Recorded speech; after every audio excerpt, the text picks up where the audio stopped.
I took a few days off, as a matter of fact, since last Wednesday, since I saw you last time, to focus in the main on what's going on in Egypt. Because from my perspective as a person who's been involved in the Middle Eastern affairs for so long, I've always known and believe, and continue to know and believe, that Egypt is a critical player under any circumstances in the Middle East. You know the old saying, without Egypt there'll be no war with Israel, and without Syria there'll be no comprehensive peace, remains valid today. That is, Egypt has taken significant step more than 30 years ago by being the first country to make peace with the state of Israel.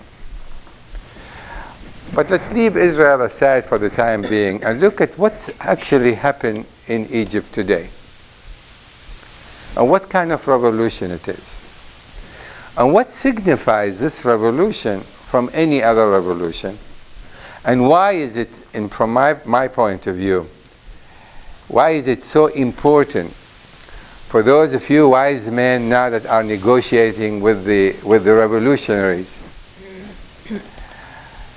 to find a formula so that Egypt not only emerge a freer, better country, more progressive, and assume back the leadership of the Arab world, but also becomes a critical player on the international scene, because it can and it should. Let me go over 6 or 7 different points that distinguish this revolution in Egypt than anything else. Number one, I want you to think in terms of how this took place, how this is precipitated. There is no question that the trigger, only the trigger, was provided by Tunisia. But that was about it. There, the relationship or the comparison between the two movements ends for all intent and purposes. What the revolutionaries have done, they came into peaceful demonstration.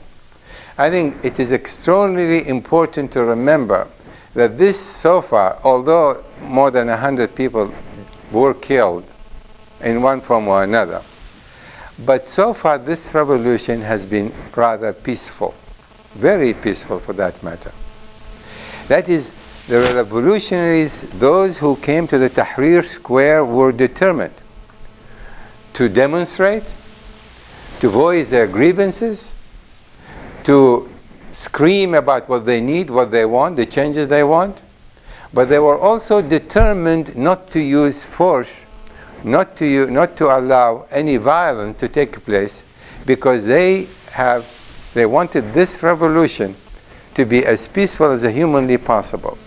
Because knowing otherwise, that is, if they chose different course of action, well, the government of Mubarak is perfectly able and capable of repressing it just by force, and they would prevail in no time.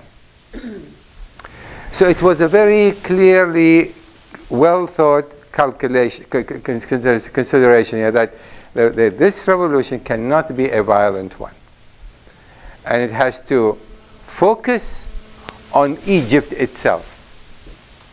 This is very important to keep in mind. That is, what they were asking, they were not shunting, they were not blaming the United States for their problems and grievances. Occasionally you had a few people saying, America is this, America is that.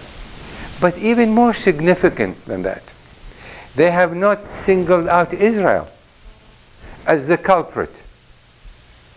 It's an extraordinary phenomenon. You do not see such a thing happen in any other Arab state. It never happened. When there's a troubles, always Israel is the culprit.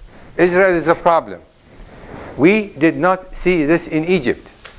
The Egyptian people, these people, the revolutionaries, which I applaud, I absolutely applaud, have matured and are matured to distinguish, to understand that Egypt's problem is Egypt's problem, that it is bred within the Egyptian society. Egypt corruption, it is an Egyptian corruption, not American corruption.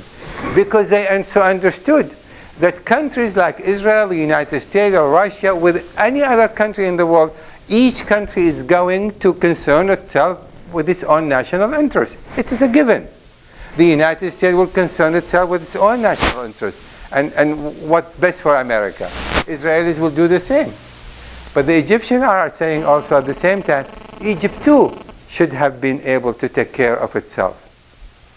That is, for this reason, whereas other countries might have had interest or might have indirectly supported the Mubarak regime, specifically the United States, and allow it to perpetuate itself in the manner that it has for the last 30 years. Even then, the revolutionaries are saying, whereas the United States might have aided Mubarak, but the malaise is an Egyptian malaise and it has to be corrected from within. This is an extraordinarily significant approach and understanding of the reality itself of this revolution and its significance. But for this revolution, however, to succeed, there are many elements that need to be in place. Let me now begin with the premise that as of this morning, they insist, the revolutionaries, they insist that Mubarak must first leave before they will cease their demonstrations. This is a very interesting question to ask. Is it, in fact, good for Egypt today that Mubarak leaves in disgrace? Or is it better for Egypt and the Egyptian people and for the Egypt's future that there will be a more organized, a better transition of power? I would agree that Mubarak himself may hinder certain progressive moves in the one direction or another. But if you put it in the context of what Egypt is all about, and if it's Egypt, the largest Arab country, that has to lead in one form or another, allow this revolution to deteriorate so that the leader to whom they bow for 30 years must now live in disgrace. It is not just a humiliating Mubarak. We can say we couldn't care less that to humiliate Mubarak himself. But that is not just Mubarak humiliation, it is the country humiliation. That is, as long as you can, in fact, if Mubarak agreed to step down as he did by September when his term ends, and if the interim, the so-called wise men are negotiating some kind of a transition to a more open society,